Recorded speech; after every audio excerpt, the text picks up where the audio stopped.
In the middle of one of the bloodiest wars in history, the guns fell silent, if only for a single day, and history was written in a completely different way. Yes, I'm talking about the Christmas morning of 1914. By the autumn of 1914, Europe had turned into a battlefield, covered entirely by a harsh and gloomy atmosphere. This war had brought two of Europe's great powers face to face, Germany and France. The Germans aimed to quickly capture Belgium and then surround Paris. The French, on the other hand, were determined to reclaim the territories of Alsace-Lorraine, which they had previously lost. But the war quickly moved beyond expectations, and nothing went according to plan. After capturing a large part of neutral Belgium in August 1914, the Germans advanced into France from the north. This strategy became known as the Schlieffen Plan. At first, German forces advanced rapidly and came dangerously close to Paris. However, during the First Battle of the Marne in 1914, French and British forces managed to push the Germans back. After that, the war stopped being a quick victory and turned into trench warfare that would last for years. The early days of the war looked very different from the trench images people associate with World War I today. Long trench lines had not yet been fully established. Front lines were constantly moving. Soldiers fought in open fields, and they hid inside small ditches and muddy holes they dug for protection. That was how they struggled to survive. Life in the trenches was a nightmare.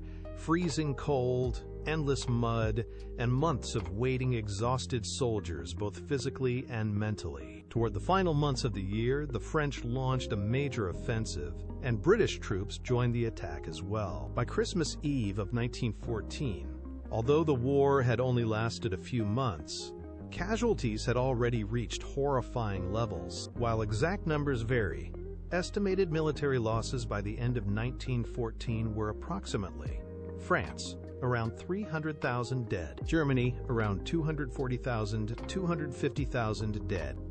Russia, more than 250,000 dead. Austria-Hungary, around 270,000 dead. United Kingdom, around 90,000 dead. Belgium, around 40,000 military and civilian casualties. On Christmas Eve, around noon, the sound of gunfire completely stopped. In some areas, German soldiers began lighting candles and singing hymns. British soldiers responded by singing hymns of their own. Then, slowly, soldiers began climbing out of their trenches. At first, they looked at each other with hesitation, but soon after, they met in no man's land and started talking. Together, they buried their dead. Cigarettes, food, and small gifts were exchanged. Most commanders did not approve of what was happening.